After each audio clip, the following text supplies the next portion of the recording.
Hi guys, welcome back to my channel. If you're new here, my name is Yolanda Melody. Today I want to talk about karma, the law of balance, and how I strongly believe that the more that you give, the more that you will receive. So many people talk about the law of assumption and different methods on how you can have an abundant lifestyle. And although the law of attraction is one universal law, there are actually 12 universal laws at play. And they all divinely work with one another. And one thing that I have found, especially this year, is I started looking for more and more opportunities to give. And the more that I've done this, the more prosperous my life has become. Now, what's really twisted about this world is that we are perpetually encouraged to be devious, to lie, to cheat, to be selfish, to never give anything away for free. And we're shown repeatedly that the people who do this seem to get further along in life. They become more successful, they achieve more. What I want to do in this video is to dispel that myth completely and to show people that actually the opposite is true. And I really want to explain how important it is that you give to the right people. So let's just jump into it. A common phrase that I hear is, why do good things happen to bad people? The people who say this tend not to believe in the law of karma, because what they're perpetually seeing in their life is that bad people get further in life. But there's this theory that I've always had about karma, and when I look at nearly every example, this theory is quite plausible. When it comes to receiving bad karma, what I believe is that the bigger the crime, the longer it takes for it to come full circle. So say, for example, someone does something extremely bad, something that is pure evil. That person might be riding a wave of success for a certain level of time, but at some point it's gonna hit them. The karma is gonna come back, but it will take longer for it to come back because of how bad that thing was that they did. If you think about it theoretically, what hurts more? Being hit with bad karma when you're down here and things aren't going very well for you? Or being hit with bad karma when everything is up here? When you're at the peak, there's a long way to fall down. Sometimes people do things that are that bad that is the only way that they could get their karma back. On the polar opposite end of the scale, say for example you're hanging around with your friends or family and you're all joking around and you make a joke that maybe it's bordering on the edge of mean, and then straight after something happens where you either trip up or something falls on you or something drops out of your hand and everybody laughs and they say, huh, karma. I'm not kidding you. I have witnessed this so many times. It's happened to me, it's happened to people around me, and it's all a laugh and a joke at the time, but you do think to yourself, that's odd that it happens so much. That's because the karmic debt is so little, it's so minute that it came back instantly. Like I say, this is a theory that I have always had, even since I was really young. No one ever told me this. I just always felt like it made sense. And throughout my life, I've just been proven right with this over and over again. So that is my answer to the people who think that only good things happen to bad people. Trust me, their karma is waiting. There is this thing that has always stuck with me called the allegory of spoons. And the story goes that a man once asked God, please show me what heaven and hell look like. And he was shown 2 doors. He looked into the first one, and it was a room with a large table and a banquet full of food. But everyone around the table looked famished, sickly, and starved. Yet they had all this food in front of them. But when he looked a bit closer at the people, their arms were like long spoons. And because the spoons were so long, the people were not able to feed themselves. So they had all this food in front of them, but they were not able to eat it. It was almost like torture. But everyone around the table was in the same situation. They couldn't feed themselves. That was the depiction of hell. So then the man was led on to the second door, and when he opened the door, he looked, and it was exactly the same situation. Almost. There was the same amount of food, same amount of people. They all had the long arms with the spoons at the end, but these people were not sick. They weren't starving at all. They were eating the banquet. And you know why? They couldn't feed themselves, but they could feed one another. One person was able to pick up some food and feed another person at the end of the table. So everyone did that, and everyone was happy. That was the depiction of heaven. Now what's strange is that when you look at it, both rooms looked identical, but the mindset of the people was completely different. What I notice in this society that we live in is so many people edge more towards that depiction of hell than they do of the depiction of heaven. We're taught from a very early age to see other people as competition, that it's every man out for themselves. And you know what you see? People all around are struggling.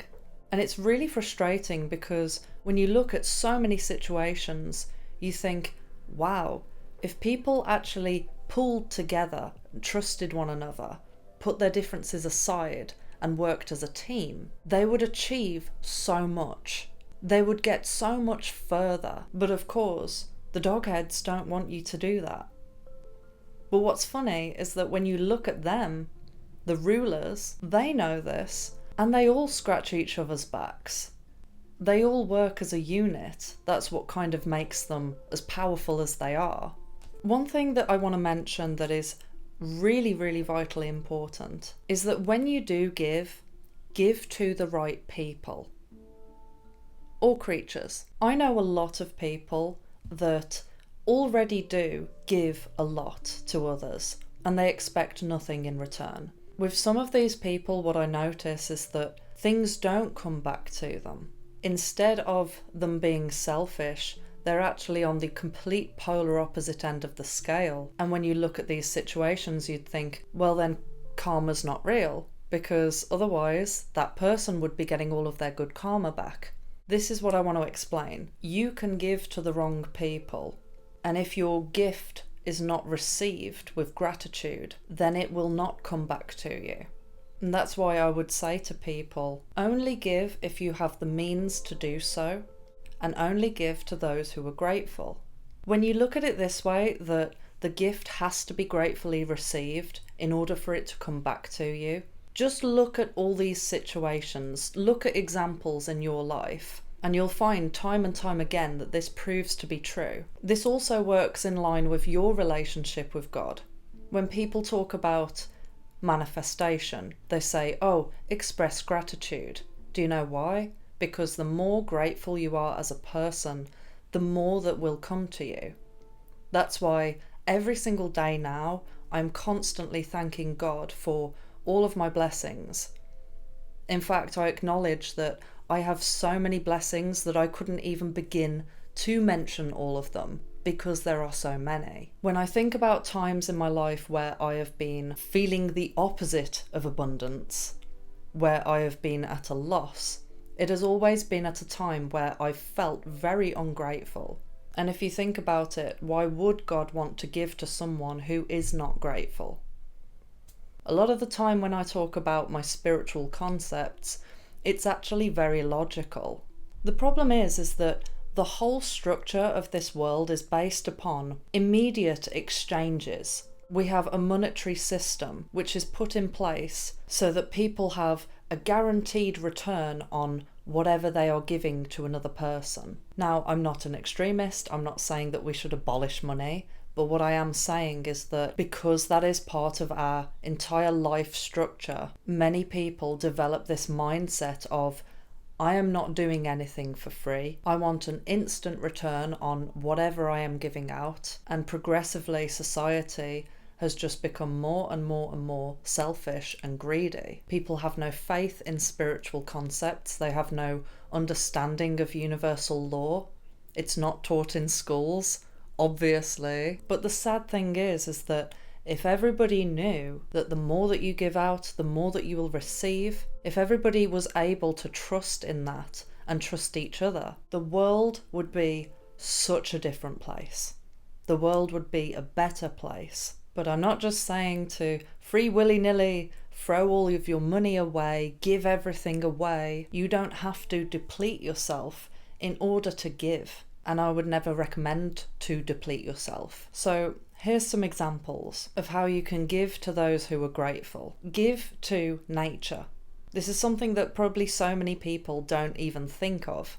Animals and plants will always be grateful when you provide for their needs. I have a bird feeder, and I think to myself, the birds are going round day in, day out, hunting for food desperately. So when you think about it like that, the prospect of a bird finding a massive bird feeder full of food, it must feel like they've won the lottery. It makes you feel so good to know that the birds will get so much out of this, just putting some food in the bird feeder every day. And you don't even have to break the bank to go and buy bird food specifically. Even just the food that you don't finish eating. We feed the birds bananas. Also, it's just so lovely to see the birds enjoying the food. It's a little thing that can just brighten up your day. And best believe, it is brightening up the bird's day as well. And the squirrel. Because best believe, if you put a bird feeder out, a squirrel will find it. But the squirrel deserves to eat as well. So you might need to get 2 bird feeders. Another easy way to give is to simply garden and look after plants. Another way that you can give is giving your energy to someone. But again, be wise with how you give it. There are so many people out there that are energy vampires. And these people, I can tell you for free, they are not grateful for what they receive. The reason being is that they are never, ever, ever satisfied. So this is what I mean about being wise with who you give to, because if you're giving your energy to energy vampires, you know, people who have Munchausen by proxy, they're always negative, they just want to complain, but then when you give them a solution, they don't want to hear it. They just want to complain at you and they want sympathy from you. These people are suffering from an attention addiction. These people are addicted to sympathy. And it's actually in their best interest if they are starved of this thing that they are addicted to, because it's not solving their problems. It's like you wouldn't just keep giving money to an addict so that they could go out and use, because that's not helping them. They need to go cold turkey. Sometimes people need tough love. On the opposite end of the scale to energy vampires is you've got people out there that don't ask for anything. But maybe they do need someone. Maybe they do need someone to listen to them just once in a blue moon. These people tend to be the quietest. They tend to be the ones that don't ask a lot from others. Maybe they're the type of person that just tries to get everything done themselves. They deal with all of their problems by themselves, and a little helping hand would be great, but they never expect it and they never ask for it. Those are the types of people that if you give to them, they will gratefully receive it. They will appreciate it so much more.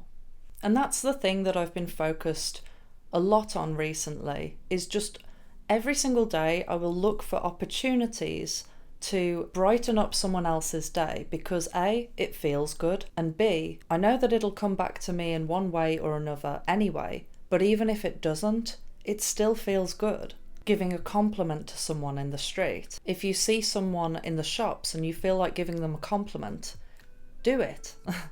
Because they could be having a horrific day and you could give them that compliment and they'd be like, wow, that actually means a lot. This year I've started really making a mental note of, if I watch someone's video and I like it, I will leave them a comment, especially if they're a small YouTuber. That wasn't me giving you guys a hint, don't worry. Like, I'm fine. I mean, yeah, leave a comment if you want to, but I'm not twisting your arm. Anyway, one thing that I just really wanted to share. So in one of my previous videos, I mentioned about my ridiculous amount of clothes. And I was in a dilemma because I was thinking, I have so many valuable clothes that are worth a lot of money. And I kept telling myself that because these clothes are valuable, I should sell them on Depop. But I always come to the conclusion that I simply don't have the time. Well, the other day I had this random spark of inspiration and I did the biggest wardrobe clear out that I have ever done before. I was so vigilant with it. If it doesn't fit me, if there's one thing that I don't like about it, if I have something better than it, it's going. And I think what was holding me back was I was thinking, I don't want to let go of these clothes because at one point in my life, I really, really loved every single item. And I just intuitively felt like I would be able to give away all of these clothes as long as they were going to a good home where they would be appreciated. And I don't know why I didn't think of this sooner. It might have just been divine timing, but I thought to myself, now is the time to give these clothes away. I am just going to give them to the charity shop, and I am just going to pray that some girl, like the old version of me, is going to walk into that charity shop and be absolutely overwhelmed with joy that she's found a Lipsy dress for £5. That makes me so happy. And I don't know, some people might watch this and start cringing because we have this whole thing where you're not supposed to share your good deeds publicly. But my question is, why? Why is that a thing? Because to me, the more that we normalise doing things for other people, the more people will think to do that. The more giving we are as a society, the more that we show that. It's all about lead by example. And some people might be like, oh, well, if you give and then you tell people about it, that's you looking for attention, and that's bad because you're getting congratulated for doing a good deed and you should do it behind closed doors. But it doesn't detract from the fact that you did do a good deed. You did a good thing for other people. Why are we being encouraged to hide that? To me, I don't think that it's a courtesy or an etiquette thing. I think it's because they don't want us to be like that in society. They don't want us to give to one another. They want us to take and to be greedy. That's just my 2 cents on it. Let me know if you enjoyed this video. Thank you so much for liking, commenting, sharing and subscribing. And a special thank you to every single person who donates to this channel. Love you, bye.